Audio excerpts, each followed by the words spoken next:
Hey guys, tonight we're stepping back in time, way back, to a world untamed, where every sunrise brought the primal quest for survival, to explore a truly raw and relentless topic, boring history for sleep, how ancient hunters survived. It was brutal. Forget your comfy couch and your stocked fridge. We're going to pull back the curtain on the original providers, the ancient hunters whose lives were a constant, grueling dance with hunger and danger. Imagine yourself waking up, not to a gentle alarm, but to the gnawing emptiness in your stomach, knowing that your very existence, and that of your family, depended on your ability to outsmart, outrun, and ultimately, overpower wild beasts with nothing but your wits and a few sharpened stones. Sounds like a brutal life, right? Being an ancient hunter was indeed a pervasive reality for millennia. But here's the cheeky reality check if you were one. You probably won't survive this. At least, not without a few broken bones, a persistent limp, or a truly impressive collection of scars. So, before you get comfortable, take a moment to like the video and subscribe, but only if you genuinely enjoy what I do here. Also, let me know where you're tuning in from and what time it is for you right now. Now, dim the lights, maybe turn on a fan for that soft background hum, and let's ease into tonight's journey together. Your journey into the brutal world of ancient hunting begins with the most fundamental aspect of survival, the very tools you would wield in your life or death struggles. Primitive weaponry: stone, bone, wood. Forget sophisticated firearms and precision engineering. In this primeval era, your life depended on your ability to fashion deadly instruments from the raw materials of the earth, relying on ingenuity, muscle, and a touch of ancient craftsmanship. Imagine the rough feel of a flint flake in your hand, its edge surprisingly sharp, yet fragile. This was the omnipresent reality of your primitive weaponry. Before metallurgy or complex technologies, every spear point, every axe head, every arrow tip had to be meticulously crafted from what nature provided. Your tools were extensions of your will, painstakingly chipped, ground, and honed to deliver a killing blow. For the very survival of your nomadic group hinged on their effectiveness. You were not just a hunter, you were an artisan of survival, constantly refining your lethal implements. It's like being a master chef today, but your ingredients are rocks and sticks, and your dishes are literally life-sustaining. The primary materials at your disposal were stone, bone, and wood. Stone, especially flint, chert, or obsidian, was flaked to create incredibly sharp edges for cutting tools, scrapers, and projectile points. Imagine the painstaking process of knapping flint, striking it just so with another stone, feeling the precise vibrations as flakes broke off, slowly revealing the desired shape, risking a nasty cut if your aim was off.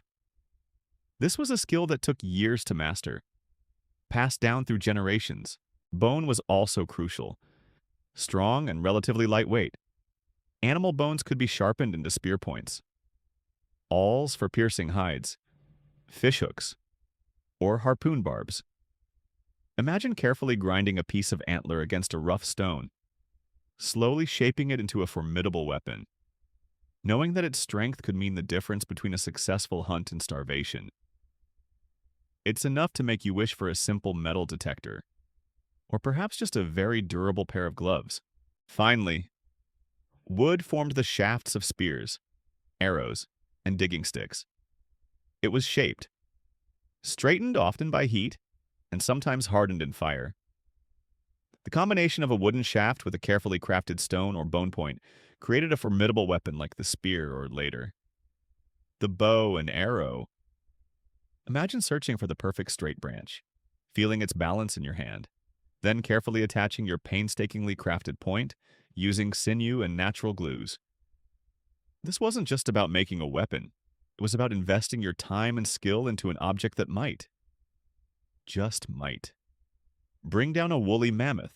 This reliance on primitive weaponry meant that every hunt was a testament to human ingenuity and perseverance. a constant reminder that your survival depended on your ability to adapt and innovate with the most basic elements of your environment. One mainstream historical fact that powerfully illustrates this craftsmanship is the archaeological discovery of numerous well-preserved stone tools like Clovis points or Mousterian tools and bone implements from Paleolithic and Mesolithic sites across the globe, demonstrating sophisticated ancient tool-making techniques. A particularly quirky or fringe tidbit is that some ancient hunters, particularly those from certain Eurasian groups, would reportedly decorate their favorite or most successful spear throwers at atolls with intricate carvings of prey animals. Believing these artistic renditions imbued the weapon with a kind of magical hunting prowess. Imagine believing your best hunting tool worked better because it had a little bison etched into it. It certainly highlights the blend of practicality and superstition in their daily lives. Historians still argue whether the development of increasingly sophisticated stone and bone weaponry primarily drove the expansion of ancient human populations and their ability to hunt larger, more dangerous prey, or if it was simply a necessary adaptation driven by environmental changes and resource competition.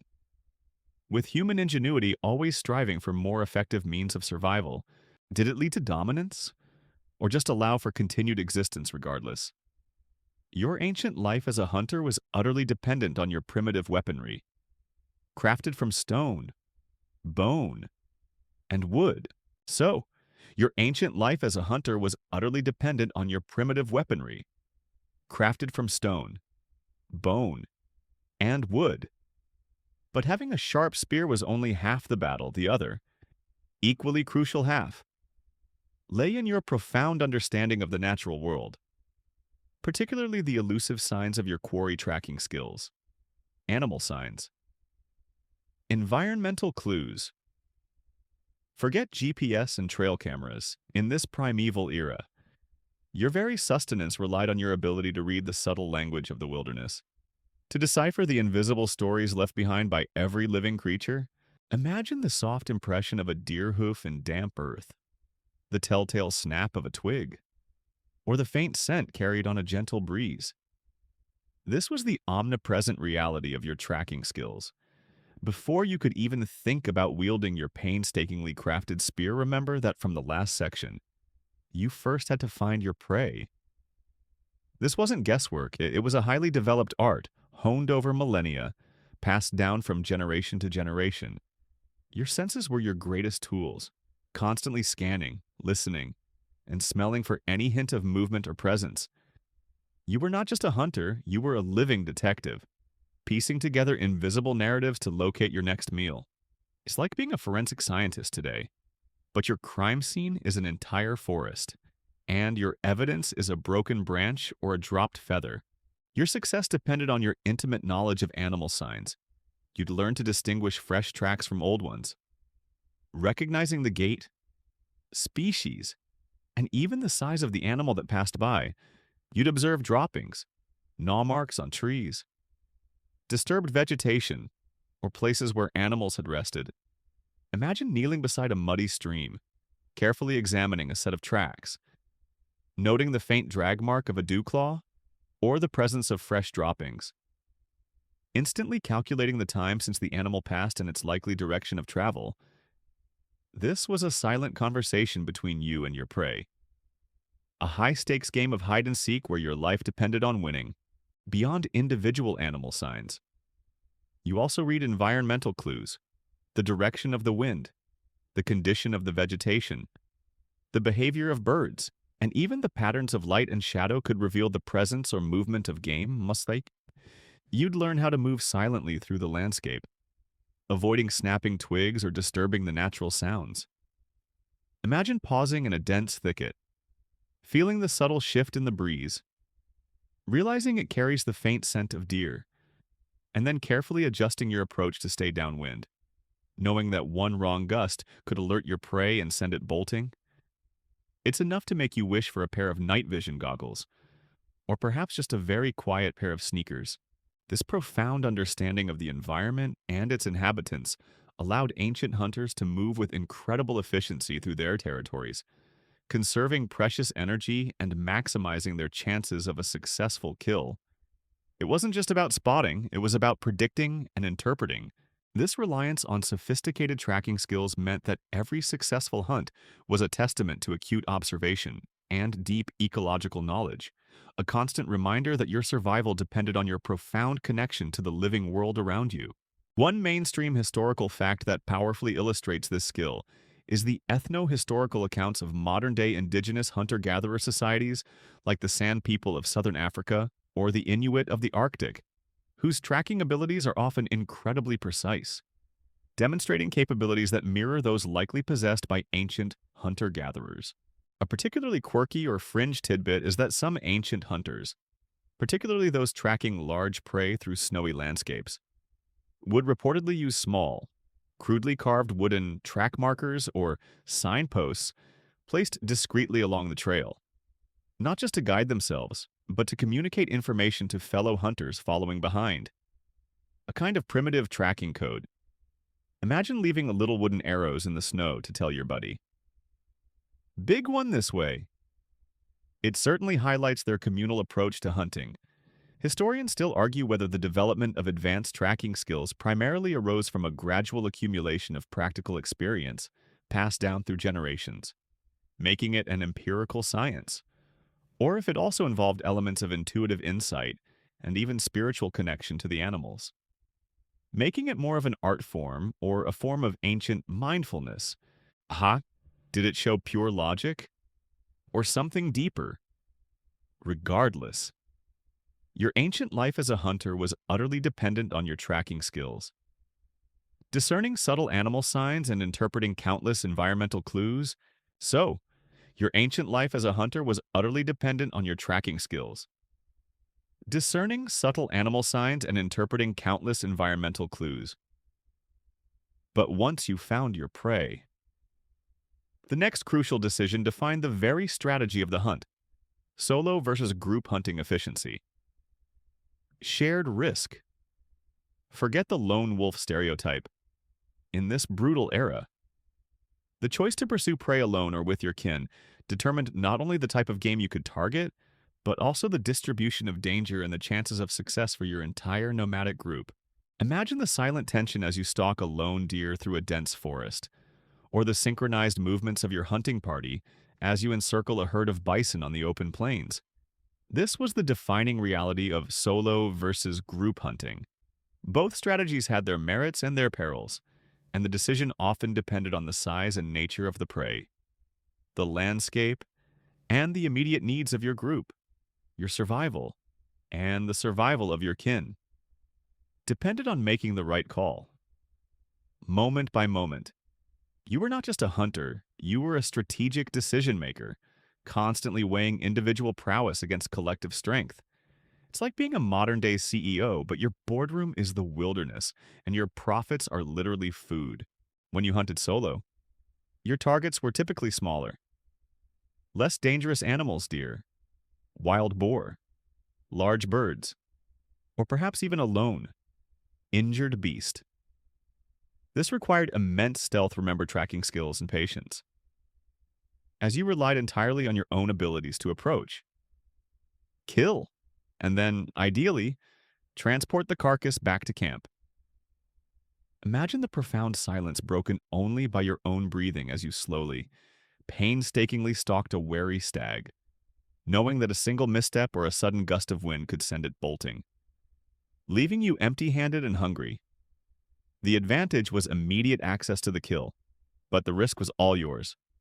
You couldn't rely on backup if things went wrong. Group hunting, on the other hand, allowed for much greater efficiency in the targeting of larger, more dangerous game woolly mammoths, giant deer, or herds of bison. This required complex coordination, communication often nonverbal, and a shared understanding of tactics. You might participate in drives, ambushes, or even spear throws designed to separate individuals from a herd. Imagine the adrenaline pumping through your veins as your group, working as one, herded terrified animals towards a cliff edge or a prepared pitfall trap, your shouts echoing across the landscape, relying on each other to manage the chaos and ensure a successful kill. The primary benefit of group hunting was shared risk.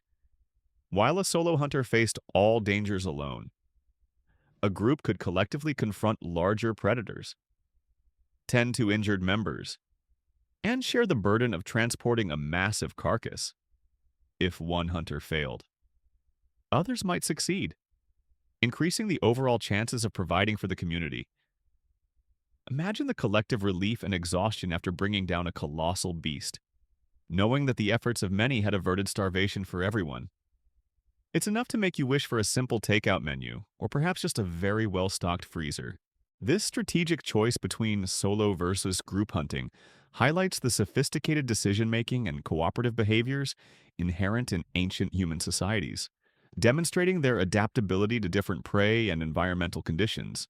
One mainstream historical fact that powerfully illustrates this dynamic is the archaeological evidence from Paleolithic sites, like those in Siberia or Europe, showing massive bone piles of large herd animals, yadi, bison, mammoth at kill sites, strongly suggesting coordinated group hunts, alongside individual campsites with remains of smaller, solitary animals. A particularly quirky or fringe tidbit is that some ancient hunter-gatherer groups, when conducting large group hunts for herd animals, would reportedly employ unique, rhythmic vocalizations or specific hand signals that mimicked animal calls, not just for communication among themselves, but also to subtly influence the direction of the moving herd. Imagine trying to moo a bison into a trap with your buddies. It certainly highlights their deep understanding of animal behavior and their creative communication. Historians still argue whether the development of large-scale group hunting strategies primarily drove the evolution of complex social structures and language in early humans, necessitating cooperation, or if it was simply a logical technological adaptation to environmental changes and the availability of large prey. With social complexity evolving independently, did it lead to civilization? Or just better meals regardless? Your ancient life as a hunter demanded careful consideration of solo versus group hunting, balancing efficiency with shared risk. So, your ancient life as a hunter demanded careful consideration of solo versus group hunting, balancing efficiency with shared risk. But regardless of whether you hunted alone or with your kin, the success of any endeavor hinged on mastering a vital, silent art, stealth, and patience ambush. Long waits. Forget hurried movements and impatient sighs in this primeval era. Every rustle of a leaf, every misplaced breath, could mean the difference between a life-sustaining kill and a hungry, dangerous retreat from alert prey. Imagine the agonizing slowness of your movements, the burning sensation in your muscles from holding still, and the almost unbearable silence of a primeval forest. This was the omnipresent reality of stealth and patience. Once you had located your prey, remember those tracking skills. The next, most crucial step was to get close enough for a kill, or to set a trap.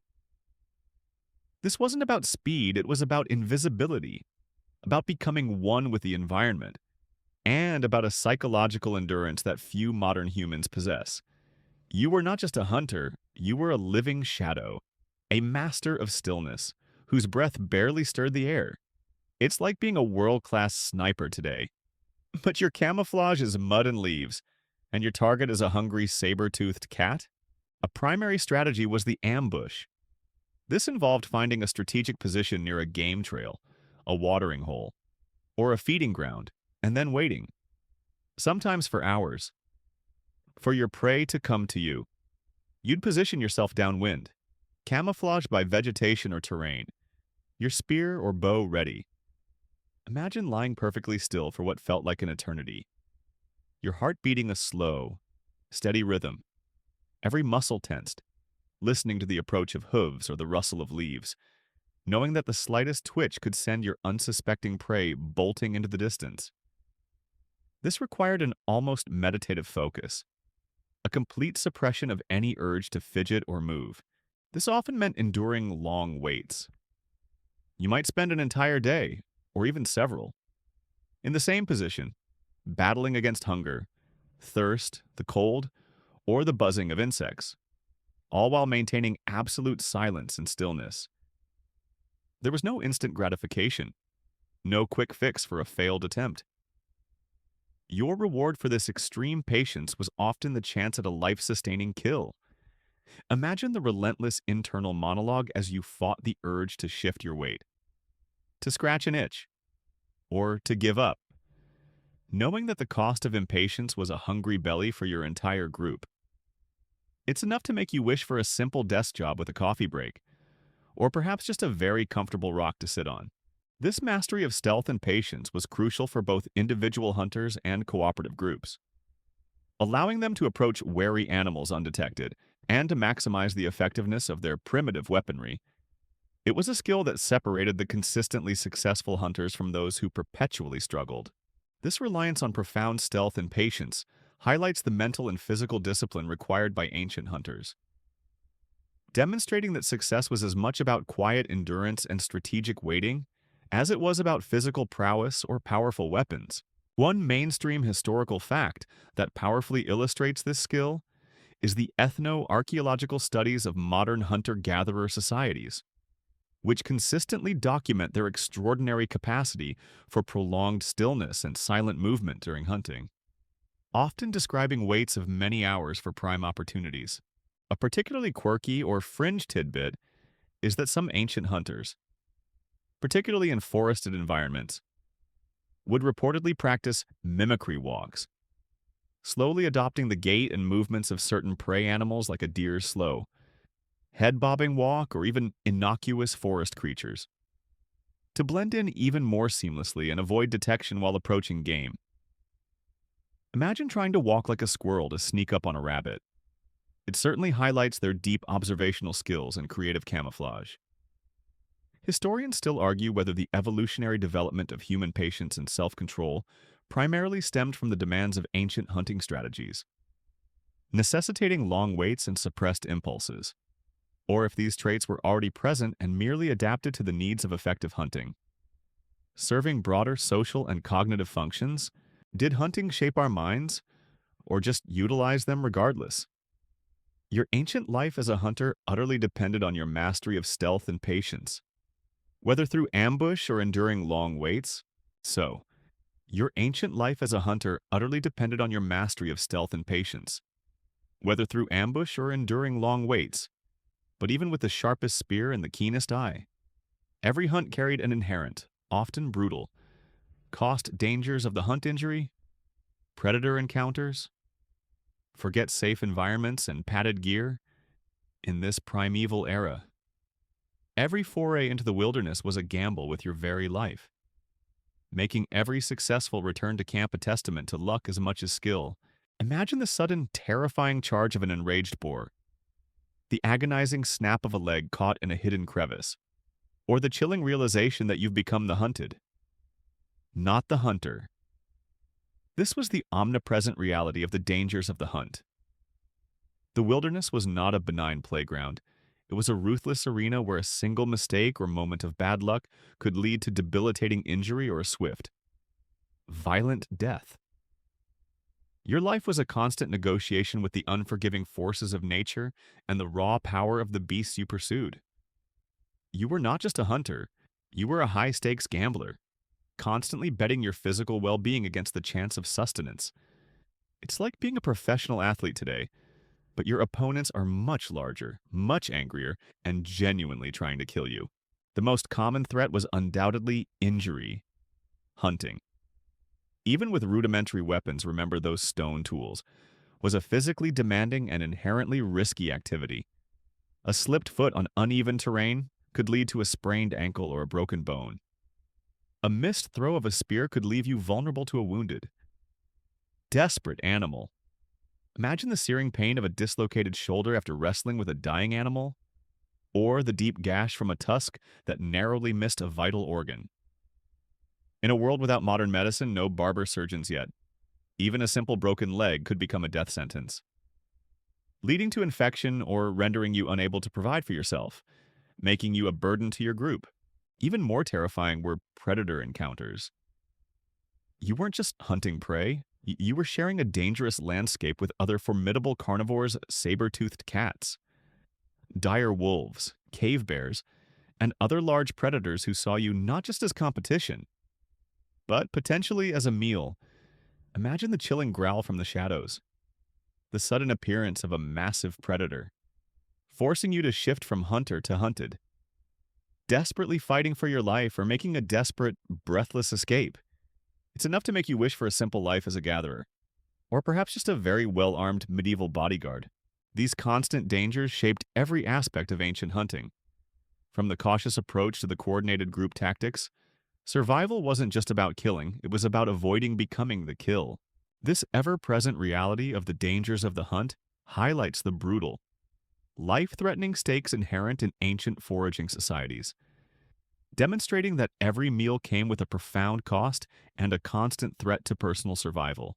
One mainstream historical fact that powerfully illustrates this danger is the paleoanthropological examination of ancient human skeletal remains, which frequently shows evidence of healed fractures, blunt force trauma, and puncture wounds consistent with hunting accidents or encounters with large animals, suggesting that injury was a common part of ancient life.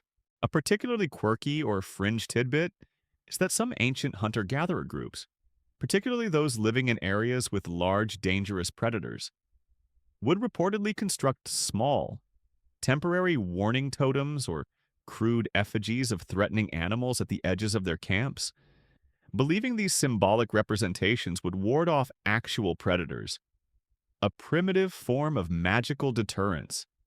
Imagine having a little wooden scary bear outside your tent to keep the real ones away. It certainly highlights the blend of practicality and superstition in their daily struggle. Historians still argue whether the constant threat of injury and predator encounters primarily fostered stronger social bonds and mutual aid within ancient human groups, as survival depended on cooperation, or if it instead contributed to high mortality rates and limited population growth, making life a short and brutal struggle for existence. Did it bring people together, or just thin the herd? Regardless, your ancient life as a hunter was irrevocably shaped by the dangers of the hunt, constantly facing debilitating injury and terrifying predator encounters.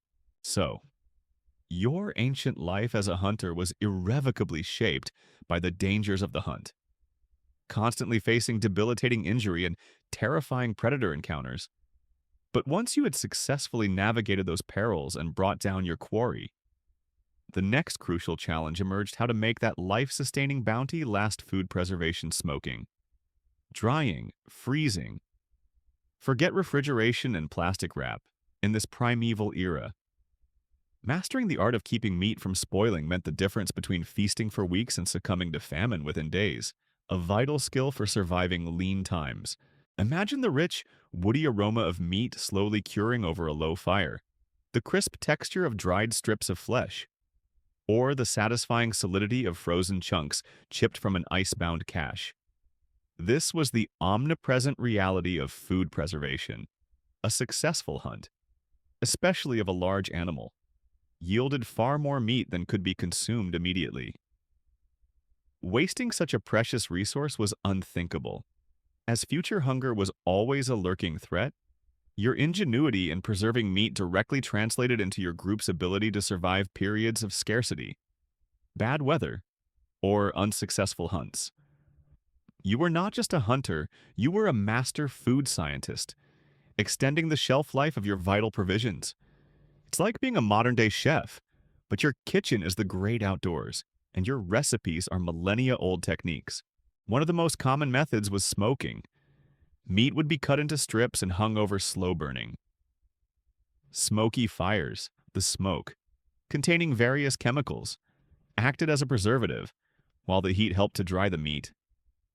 Imagine the gentle hiss of fat dripping into the coals, the thick, acrid smoke stinging your eyes as you carefully tended the fire, ensuring it remained low and consistent for days or even weeks.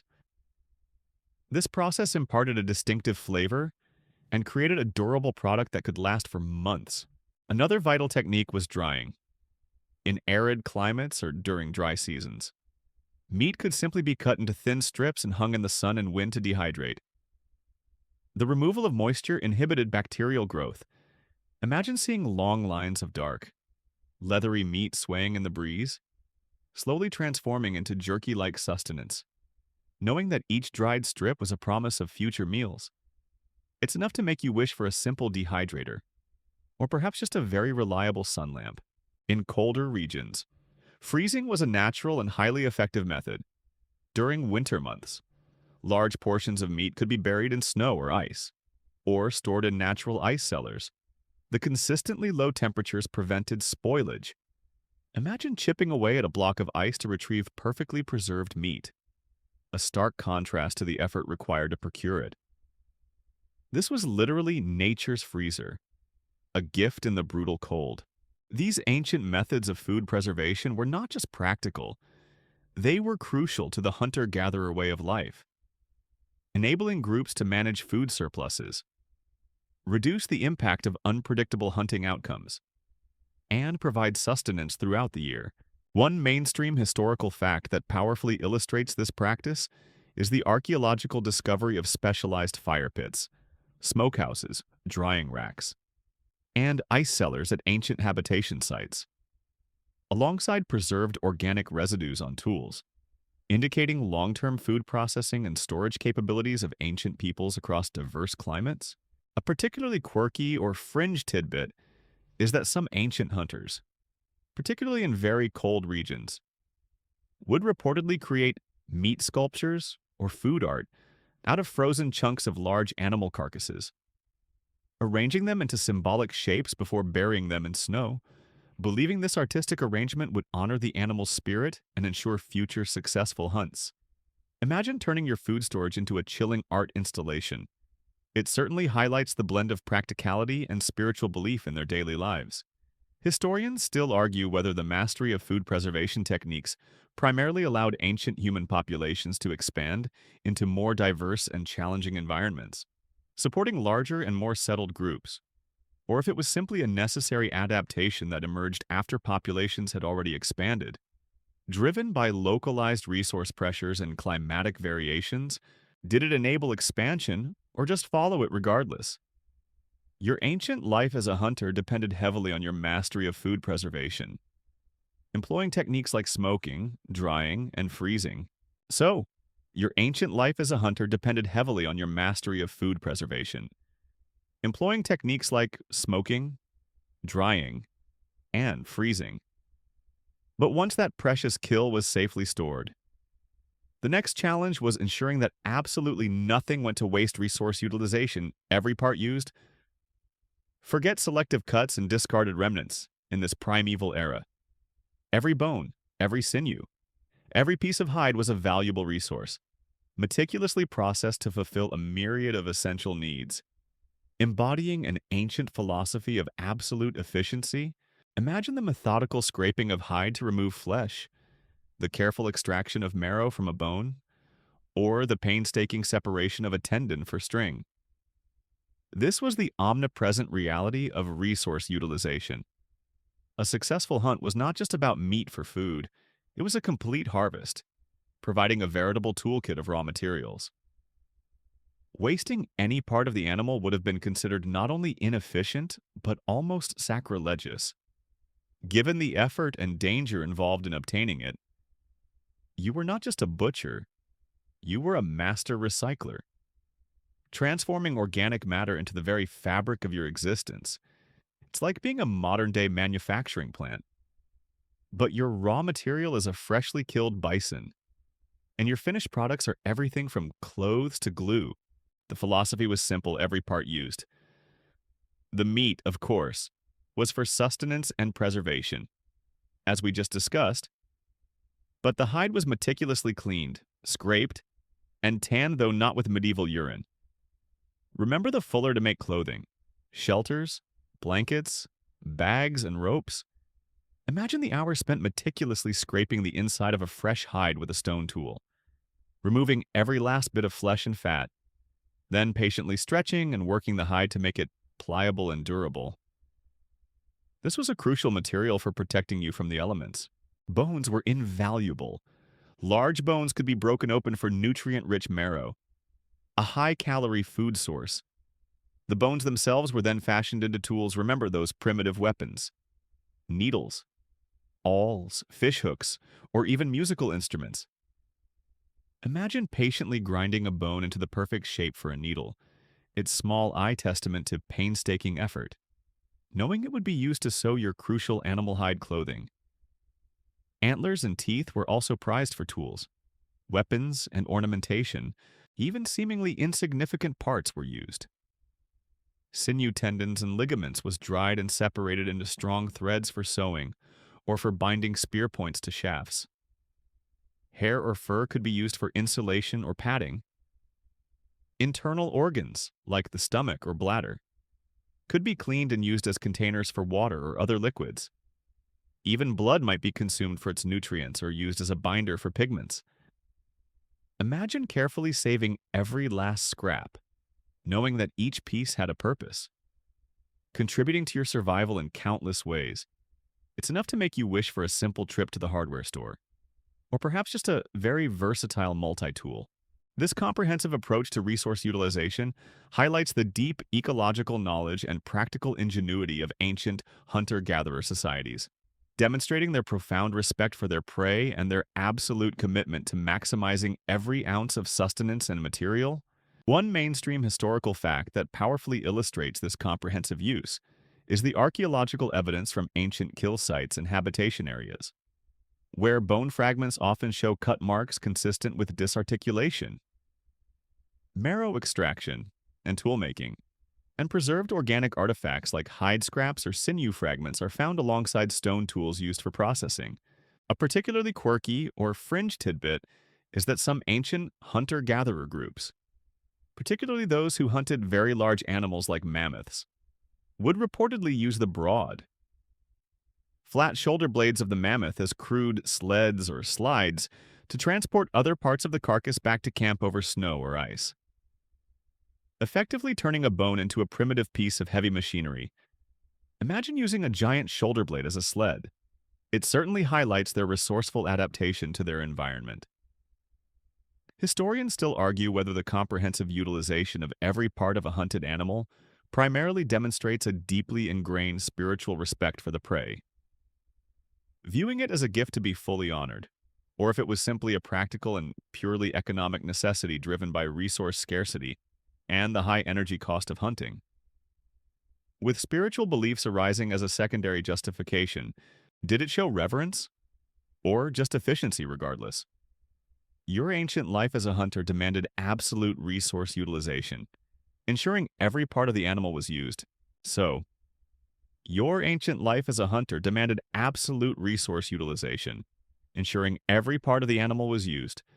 But even with meticulous preservation and full utilization, the availability of prey wasn't constant. It ebbed and flowed with the rhythms of the natural world, seasonal hunting migration, abundance cycles. Forget constant supermarket availability in this primeval era. Your entire existence was dictated by the movements of animals and the environmental shift. Making every season a new challenge and opportunity for sustenance, imagine the subtle chill in the air signaling the approach of winter, or the sudden, overwhelming sight of a vast herd moving across the plains. This was the omnipresent reality of seasonal hunting. Your hunting strategies, your movements, and indeed, your very diet were inextricably linked to the annual patterns of your prey. You couldn't just decide to hunt a specific animal whenever you felt like it. You had to anticipate their behavior, understand their movements, and capitalize on moments of peak availability. You were not just a hunter, you were a living calendar, attuned to the subtle shifts in climate and animal behavior, guiding your group's nomadic existence. It's like being a modern-day stockbroker, but your market is the natural world, and your stocks are living, breathing animals. A major factor was migration. Many large game animals, like bison, reindeer, or mammoths, remember those from earlier sections, undertook vast seasonal migrations in search of food or breeding grounds.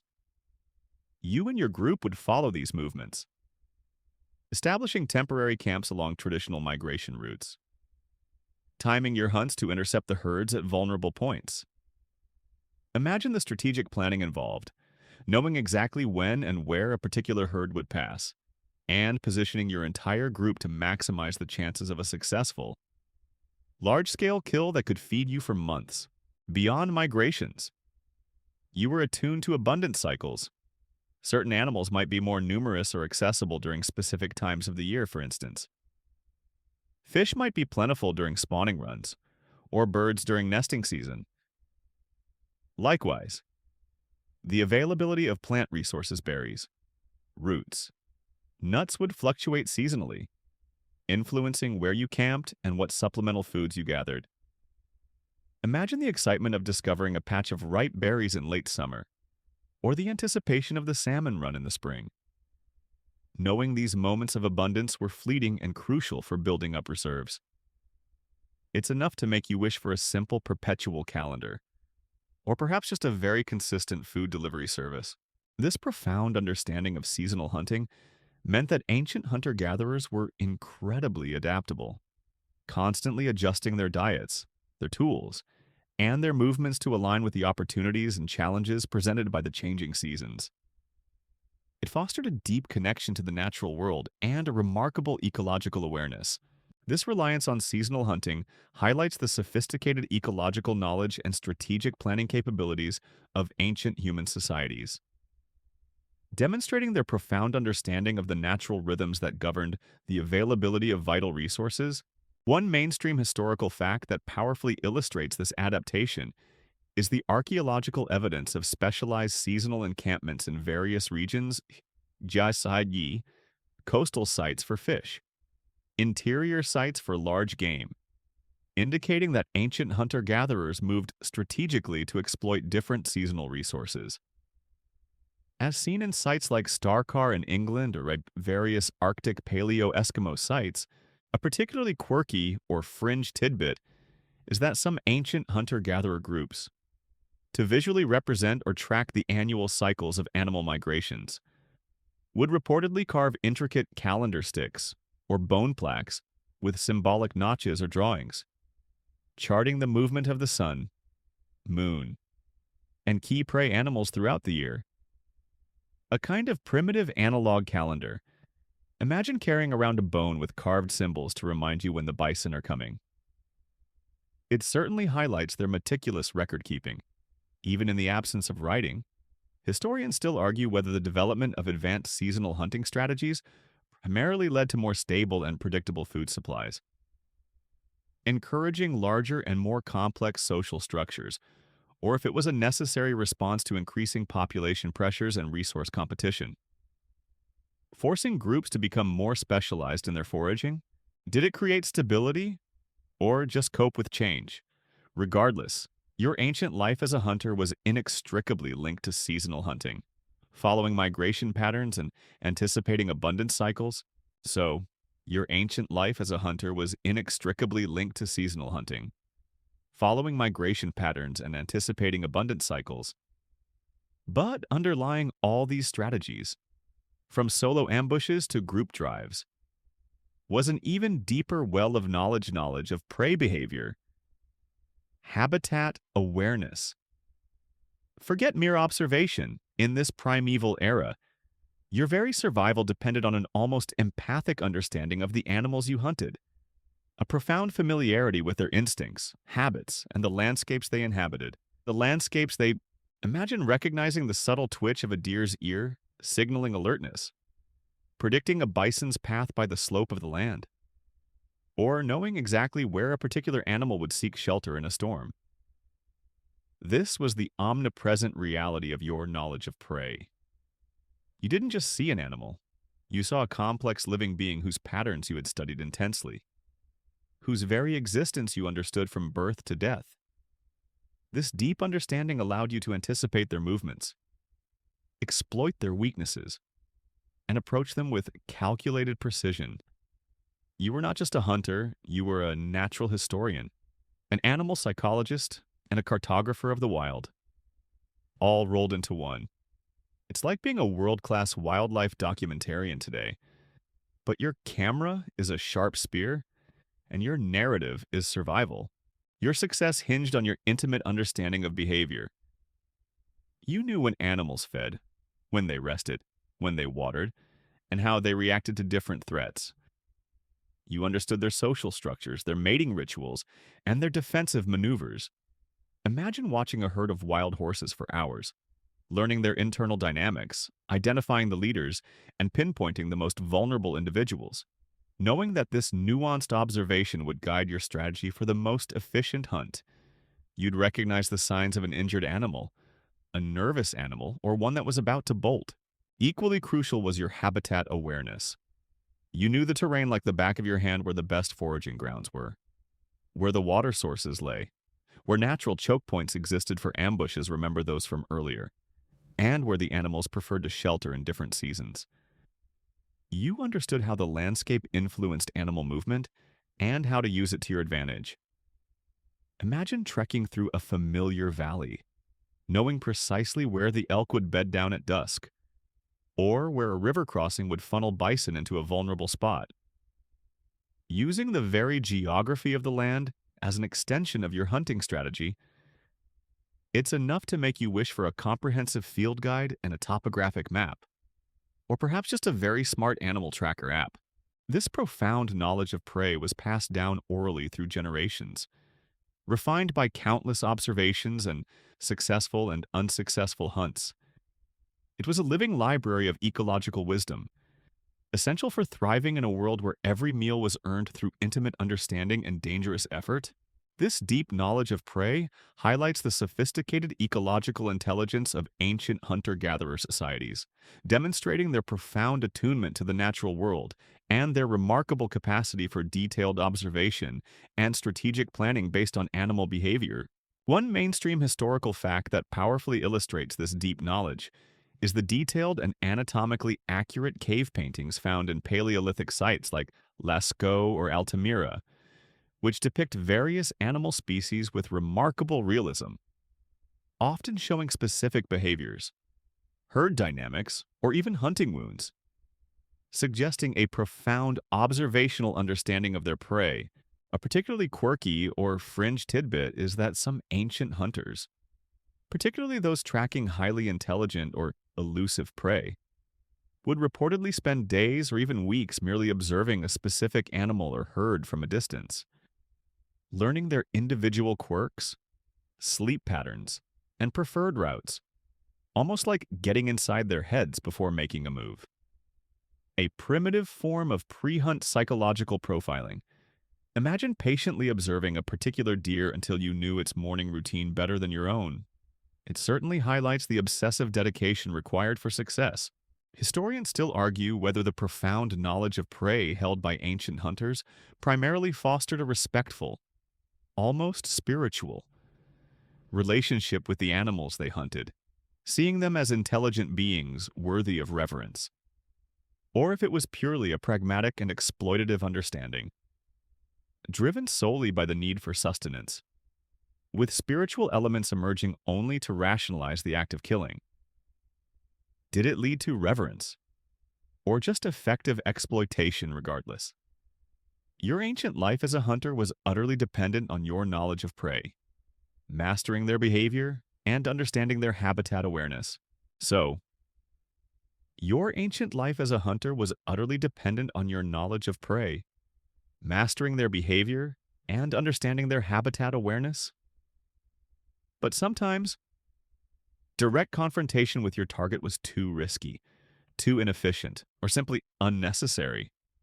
In these situations, your ingenuity turned to a more passive, yet equally deadly approach: primitive trapping snares, pitfalls, nets. Forget active pursuit in this primeval era. Mastering the art of setting a hidden snare or digging a cunning pit meant letting the environment do the work for you. A silent, patient way to secure a meal. Imagine the barely visible loop of sinew hidden along a game trail, the subtly disguised depression in the earth, or the intricate mesh woven from plant fibers. This was the omnipresent reality of primitive trapping.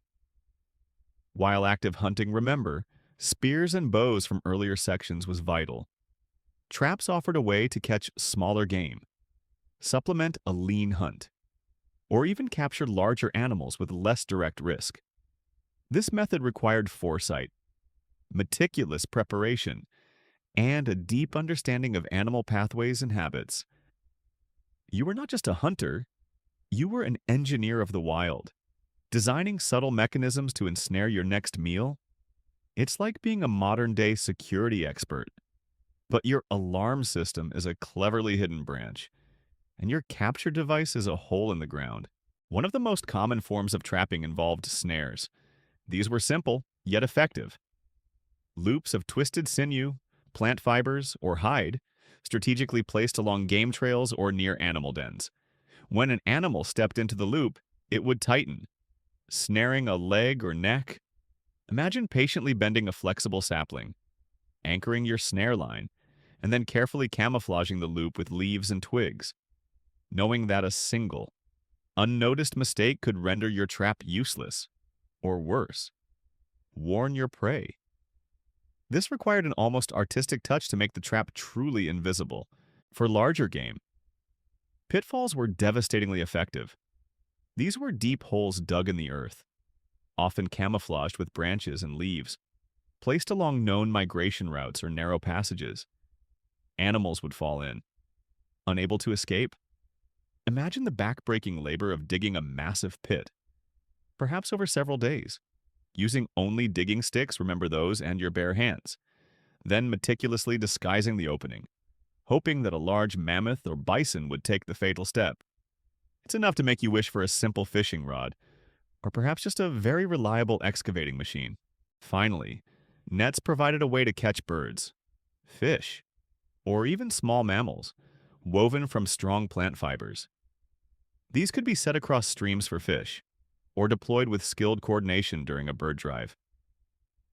Imagine the patient, repetitive work of weaving fibers into a sturdy mesh.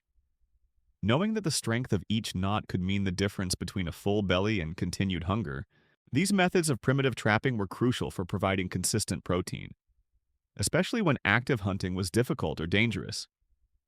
They allowed for a more continuous yield of food, reducing the reliance on single, high-stakes encounters with large prey. This ingenious reliance on primitive trapping highlights the resourcefulness and long-term planning capabilities of ancient human societies, demonstrating their ability to manipulate their environment for sustenance in sophisticated, often unseen, ways. One mainstream historical fact that powerfully illustrates this practice is the archaeological discovery of ancient fishing nets like those found at Antrea, Finland, preserved snare components, and the clear evidence of pitfall traps in various Paleolithic and Mesolithic sites, indicating widespread and diverse trapping technologies. A particularly quirky or fringe tidbit is that some ancient trappers, particularly those setting snares for very wary animals, would reportedly rub the snare materials with natural scents from the target animal's urine or droppings, believing this would make the trap blend in more effectively with the animal's natural environment and scent profile. Overcoming their natural suspicion. Imagine carefully collecting animal pee to scent your trap.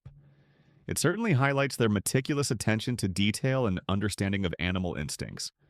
Historians still argue whether the development of widespread trapping technologies primarily led to a significant increase in calorie intake and population density, transforming ancient human societies, or if it was largely a secondary and supplementary food source. With big game hunting remaining the primary driver of sustenance and social organization, did it revolutionize survival, or just make it a bit easier? Regardless, your ancient life as a hunter often included mastering primitive trapping, deploying cunning snares, pitfalls, and nets. So, your ancient life as a hunter often included mastering primitive trapping, deploying cunning snares, pitfalls, and nets. But even the cleverest traps and the sharpest spears were no match for the ultimate. Unpredictable adversary climate challenges, extreme weather. Adaptation. Forget consistent temperatures and predictable seasons in this primeval era. Your entire existence was a constant battle against the raw, unbridled power of nature's elements, making every change in the weather a direct threat to your hunt, your survival, and your very existence. Imagine the biting cold of an ice age blizzard, the relentless downpour that turned trails into muddy rivers, or the searing heat of a drought-stricken landscape. This was the omnipresent reality of climate challenges. Ancient hunters didn't have the luxury of checking a weather app or retreating to a climate-controlled home. Every change in temperature, every shift in precipitation, directly impacted the availability of prey, the navigability of the terrain, and your ability to simply stay alive long enough to hunt. You were not just a hunter, you were a perpetual meteorologist, constantly adjusting your strategies to survive nature's whims. It's like being a modern-day extreme athlete, but your competition is the planet itself, and the stakes are your life. A primary threat was extreme weather. During glacial periods, you might face blizzards that buried the landscape under meters of snow, making tracking impossible and movement perilous. The cold would be relentless, threatening frostbite and hypothermia. Pushing the limits of your primitive animal hide clothing, remember resource utilization and shelters. Imagine the numb ache in your fingers and toes, the stinging wind whipping across your face, and the desperate search for shelter against a relentless, howling gale. Knowing that succumbing to the cold meant almost certain death. Conversely, periods of drought could render watering holes dry, scattering game and making hunting incredibly difficult. Heavy rains could cause floods, disrupt migration routes, and make traversing the landscape a muddy, exhausting ordeal. Imagine trudging through knee-deep mud, your carefully prepared traps washed away, and the once lush landscape turning into a barren, cracked wasteland, making the search for food an increasingly desperate endeavor. Your survival hinged on profound adaptation. This meant developing specialized clothing for different climates. From thick furs for Arctic regions to lighter hides for warmer zones, it meant understanding how animals behaved in different weather, seeking shelter, migrating, or congregating in specific areas. It also meant constructing ingenious shelters, from mammoth bone huts for the really big game hunters to simple lean-tos, to protect yourself from the elements. It's enough to make you wish for a simple central heating system, or perhaps just a very reliable weather forecast app. This constant battle against climate challenges highlights the extraordinary resilience and adaptability of ancient human populations, demonstrating their ability to thrive in a vast range of demanding environments, constantly innovating to overcome nature's relentless obstacles. One mainstream historical fact that powerfully illustrates this adaptation is the archaeological discovery of specialized shelters, e.g., mammoth bone huts in Ukraine. Evidence of longhouses in the Arctic and diverse tools and clothing remains, e.g., bone needles for tailoring, hide scrapers at ancient sites, indicating human populations adapted their material culture to survive various extreme climates. A particularly quirky or fringe tidbit is that some ancient hunter-gatherer groups, particularly those living in extremely cold environments, would reportedly create small, handheld wind chimes or weather rattles from hollow bones or dried gourds, hanging them outside their shelters, believing the sounds they made would appease the wind spirits or provide an early auditory warning of approaching blizzards. Imagine relying on a little bone rattle to tell you if a storm was coming. It certainly highlights their spiritual connection to natural forces and their ingenious ways of coping with a harsh environment. Historians still argue whether the primary driver for ancient human migration and technological innovation was the direct pressure of changing climates, forcing constant adaptation and movement, or if environmental shifts merely provided opportunities that humans, already possessing inherent adaptability, were able to exploit, leading to their global dispersal. Did climate push them? Or did they simply seize opportunities regardless? Your ancient life as a hunter was a relentless struggle against climate challenges, demanding constant adaptation to extreme weather. So, Your ancient life as a hunter was a relentless struggle against climate challenges, demanding constant adaptation to extreme weather. But even with the most advanced tools for your time, anyway, and the most profound ecological knowledge, the most terrifying specter of all was always lurking starvation risk-failed hunts. Scarcity. Forget a missed meal. In this primeval era, the failure to secure food was a direct, immediate threat to your life and the lives of your entire family. A constant, gnawing anxiety that underlined every single foray into the wilderness. Imagine the hollow ache in your stomach, the growing weakness in your limbs, and the desperate, hopeless look in the eyes of your hungry kin. This was the omnipresent reality of starvation risk. Despite all your efforts, hunting was inherently unpredictable. Animals might be scarce, weather might turn hostile, remember those climate challenges, or your best-laid plans might simply fail when a hunt yielded nothing, or when preserved food supplies ran out. The threat of hunger quickly escalated into the terrifying specter of starvation, a grim reaper that stalked every ancient human group. You were not just a hunter, you were a perpetual gambler, wagering your life against the capriciousness of nature, where losing meant everything. It's like being a modern-day farmer, but your crops are wild animals, and if they don't show up, you just starve. The most direct cause was failed hunts. Despite all your tracking skills, remember those, your stealth, and your powerful weaponry. Sometimes the prey simply eluded you. A missed spear throw, an unexpected change in wind direction, or a herd suddenly veering off course could mean returning to camp empty-handed after days of grueling effort. Imagine the exhaustion and crushing disappointment of returning after a long, fruitless trek. Seeing the expectant faces of your family dim with despair, knowing that their hunger remained unfulfilled and that your efforts had not been enough, even if hunts were occasionally successful. Periods of scarcity were inevitable. This could be due to seasonal variations, remember, seasonal hunting, environmental shifts, or simply overhunting a local area. During these times, the reserves of preserved food, remember, smoking and drying, would dwindle, forcing your group to subsist on meager rations, or to push further into unknown, dangerous territories in search of sustenance. Imagine the desperate search for edible roots, insects, or any small creature that could provide a few precious calories.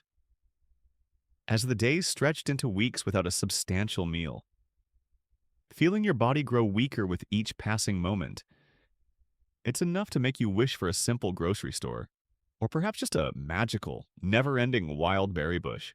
This constant starvation risk shaped every aspect of ancient hunter-gatherer life, driving cooperation, fostering ingenuity in food acquisition and preservation, and underpinning the profound importance of every successful kill.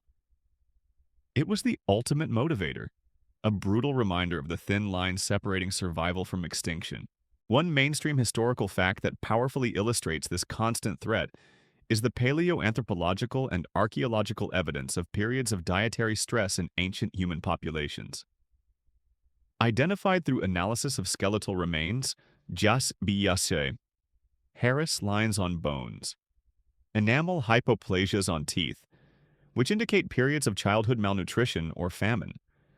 Reflecting the recurrent nature of scarcity, a particularly quirky or fringe tidbit is that some ancient hunter-gatherer groups, during extreme periods of scarcity, would reportedly engage in dream-feeding rituals, where individuals would describe vivid dreams of successful hunts or bountiful foraging spots, believing these visions were messages from ancestral spirits guiding them to real food sources. Imagine trying to find dinner by interpreting your dreams of a giant hamburger. It certainly highlights the psychological and spiritual coping mechanisms they employed in the face of desperate hunger.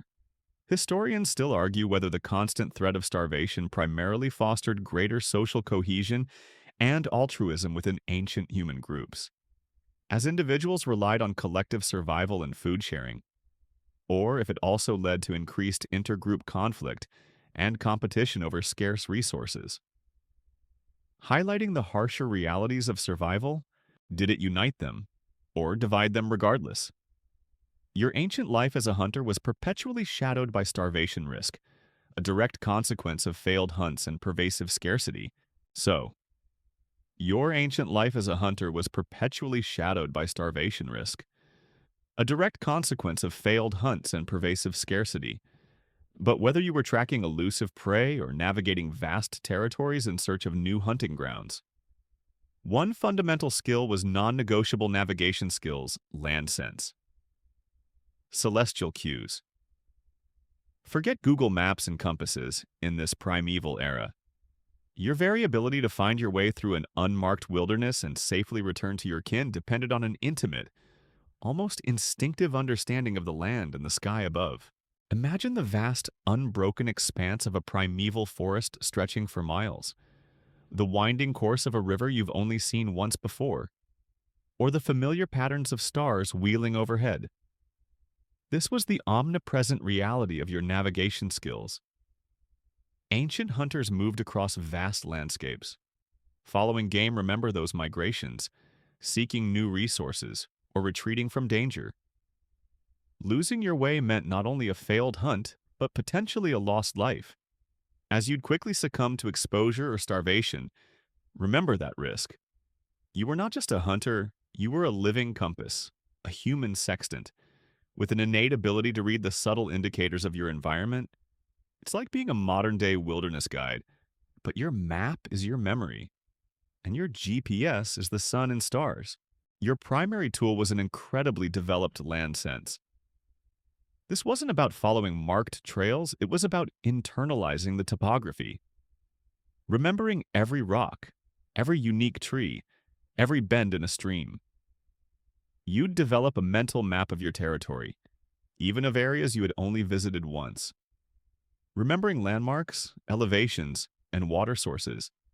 Imagine the deep focus as you moved through unfamiliar terrain, constantly noting the direction of streams, the slope of hills, and the subtle changes in vegetation. Building a complex, three-dimensional mental model of the landscape, allowing you to retrace your steps or find a new path back to camp, even in challenging conditions, beyond the immediate terrain. You relied heavily on celestial cues. The sun's position throughout the day provided a constant directional guide, its arc across the sky indicating east and west. At night, the stars, especially fixed constellations or the North Star in the Northern Hemisphere, became your reliable navigators. Imagine gazing up at the vast, unpolluted night sky, picking out familiar star patterns, and knowing instantly your cardinal directions, allowing you to travel or plan your movements even after dark. The moon's phases might also offer subtle clues about time and direction. It's enough to make you wish for a simple compass, or perhaps just a very bright, consistent street lamp. This mastery of navigation skills was crucial for both individual hunters operating alone and for entire nomadic groups, enabling them to exploit resources across broad territories, reunite after being separated, and avoid getting hopelessly lost in a vast and unforgiving wilderness.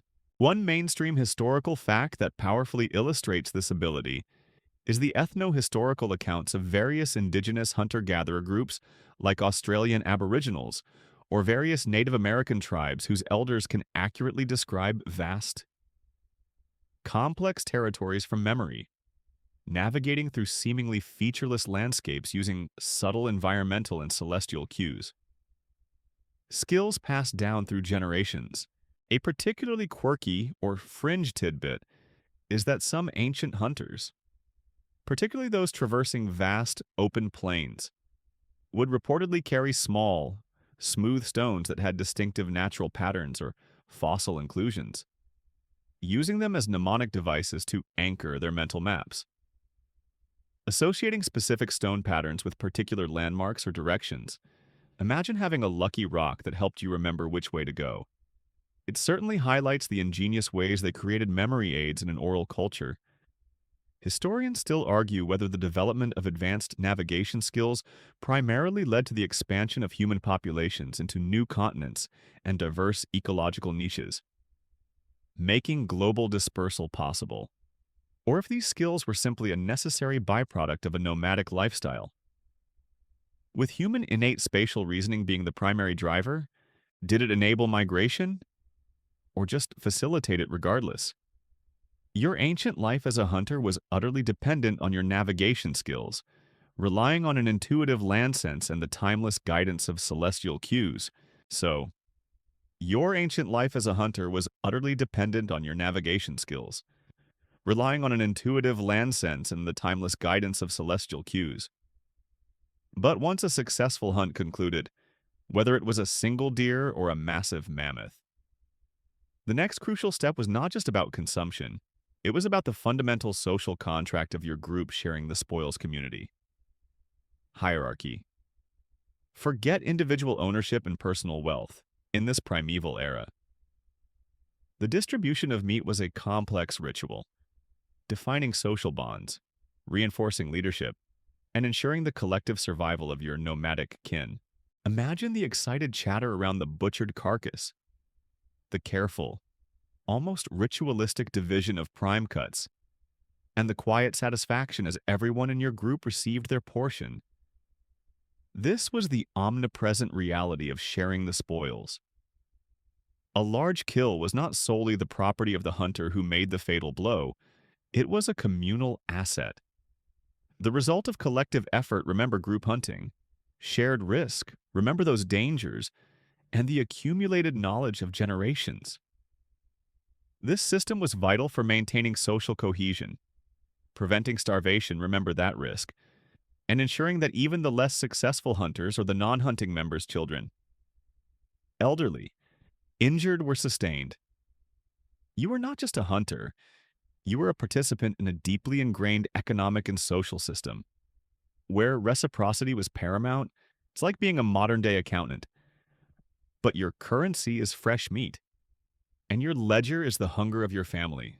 At the heart of this system was the concept of community. Food sharing was a powerful form of social insurance. If your hunt failed, remember failed hunts. You knew you would still eat from the success of others, with the expectation that you would reciprocate when you had a successful kill. This created a strong bond of interdependence, fostering cooperation rather than competition within the group. Imagine the immense relief of receiving a share of a successful kill after days of going hungry. Knowing that your survival was intrinsically linked to the well-being of your entire band, and that you would readily share your next bounty. Within this communal sharing, there was often a subtle hierarchy or established social rules for distribution. The hunter who made the kill, or those who contributed most significantly, tracking, leading the group, might receive specific, often prime, cuts. Elders, leaders, or shamans might also receive preferential treatment, reinforcing their status. However, the underlying principle was still widespread distribution, ensuring no one starved if there was food available. Imagine the skilled hands of the lead hunter meticulously carving the meat, distributing portions based on unspoken rules of contribution, need, and respect. With everyone understanding their place in the sharing order, it's enough to make you wish for a simple buffet, or perhaps just a very clear set of medieval tax laws for meat. This practice of sharing the spoils highlights the highly cooperative and egalitarian within limits nature of ancient hunter-gatherer societies, demonstrating how reciprocal altruism and established social norms were essential for collective survival and social stability in a world of uncertainty. One mainstream historical fact that powerfully illustrates this practice is the ethno-historical and anthropological studies of contemporary and recent hunter-gatherer societies, like the Hadza of Tanzania or the Inuit, which consistently document elaborate and equitable systems of meat sharing that extend beyond the immediate family unit, often with specific rules governing who receives which portion. Demonstrating ancient communal behaviors, a particularly quirky or fringe tidbit is that some ancient hunter-gatherer groups, when sharing the meat from a particularly large or important kill like a mammoth or a very large bison, would reportedly create temporary meat maps on the ground using sticks or stones, outlining who would receive which specific body part or cut. a kind of primitive butcher's diagram that ensured fairness and prevented disputes. Imagine seeing a blueprint drawn in the dirt for how to divide a giant animal. It certainly highlights their meticulous approach to resource allocation and conflict prevention. Historians still argue whether the complex systems of meat sharing in ancient hunter-gatherer societies primarily arose as a purely practical strategy for risk reduction and food security in unpredictable environments, or if they were deeply rooted in a more altruistic or innate human drive for cooperation and social bonding. Reflecting fundamental aspects of human nature, did it arise from necessity or from empathy regardless? Your ancient life as a hunter culminated in the vital act of sharing the spoils, reinforcing community bonds and navigating established hierarchy. So, your ancient life as a hunter culminated in the vital act of sharing the spoils, reinforcing community bonds and navigating established hierarchy. But beyond the practicalities of meat, bone, and hide, and beyond the sheer brutal effort of survival, there was often a deeper layer to the ancient hunter's existence, a profound connection that transcended mere sustenance spiritual connection rituals. Respect, beliefs, forget cold, hard pragmatism in this primeval era.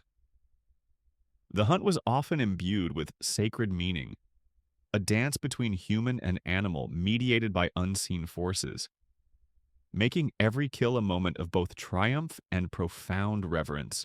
Imagine the quiet solemnity of a hunter painting an animal on a cave wall, the whispered prayers before a dangerous hunt, or the humble gesture of leaving an offering for the spirit of a fallen beast. This was the omnipresent reality of your spiritual connection to the hunt. For many ancient hunter-gatherer groups, animals were not just food, they were powerful beings.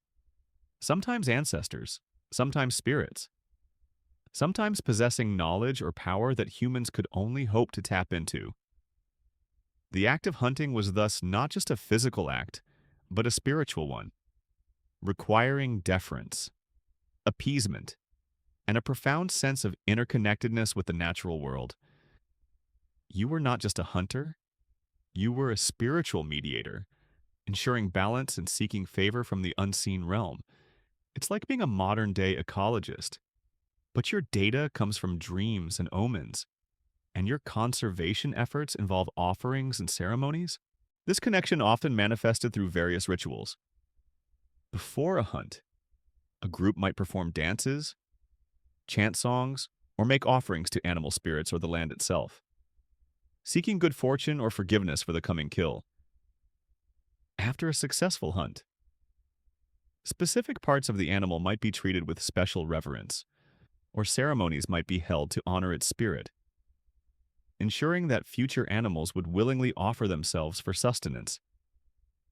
Imagine the rhythmic drumming around a flickering fire, the shared anticipation of a successful hunt, and the collective belief that your actions were part of a larger, sacred agreement with the animal world. Integral to these practices was profound respect for the prey. The animal's life was taken, but its spirit was honored. This meant minimizing suffering where possible, though primitive weapons made this difficult, and utilizing every part of the animal. Remember that comprehensive resource utilization from earlier sections, ensuring no waste. This was not just practical, it was a demonstration of gratitude and a recognition of the animal's inherent value. Imagine carefully laying out the bones of a large deer after a feast, knowing that this respectful arrangement was a tribute to its spirit, ensuring its journey to the afterlife and the continuation of the hunt in the future. It's enough to make you wish for a simple, secular meal, or perhaps just a very clear distinction between dinner and divinity. These deep beliefs about the sacred nature of animals and the hunt permeated every aspect of ancient hunter-gatherer life, influencing their art, their stories, their social structures, and their relationship with the environment. It provided a powerful framework for understanding their place in the cosmos and for coping with the harsh realities of survival. This profound spiritual connection highlights the rich inner lives and complex belief systems of ancient human populations. demonstrating that their struggle for survival was often intertwined with a deep sense of meaning, reverence, and an intricate relationship with the non-human world.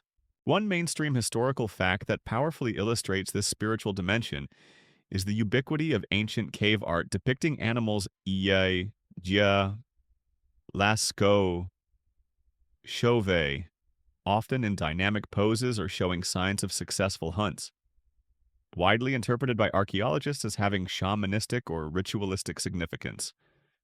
Perhaps to invoke hunting success or honor animal spirits, a particularly quirky or fringe tidbit is that some ancient hunters, particularly those who relied heavily on a single large prey species, would reportedly wear small, intricately carved amulets made from parts of that animal like a wolf tooth or a bear claw, believing these talismans contained a fragment of the animal's spirit, granting them strength, courage, or hunting prowess in future endeavors. Imagine carrying a little piece of your target to help you hunt more of them. It certainly highlights their deep personal connection to the animal kingdom and their belief in sympathetic magic. Historians still argue whether the spiritual aspects of ancient hunting primarily developed as a psychological coping mechanism to rationalize the act of killing for survival, providing comfort and meaning, or if they represented a genuine, inherent human capacity for reverence and deep connection to nature that predates purely utilitarian concerns. Did it soothe the conscience or reflect a true reverence regardless? Your ancient life as a hunter was often profoundly shaped by spiritual connection, expressed through rituals, imbued with respect, and guided by deep beliefs. Now, let the echoes of ancient hunts fade, the ghostly images of prehistoric beasts dissolve, and the primal struggle for survival soften into the mists of time. There's no more need to track silently through dense forests, no more worrying about the dangers of a charging mammoth, and no more gnawing hunger from a failed hunt. Just the gentle rhythm of your fan, the comforting warmth of your blanket, and the profound stillness of your room. You can release the immense ingenuity, the brutal physicality, and the deep spiritual connections of those ancient hunter-gatherers, recognizing their incredible resilience and their mastery of a world so profoundly different from our own. That raw, fascinating, yet undeniably harsh ancient world belongs to history, not to your peaceful present. Drift now into a deep, untroubled rest. Sweet dreams. End of script. Sweet dreams.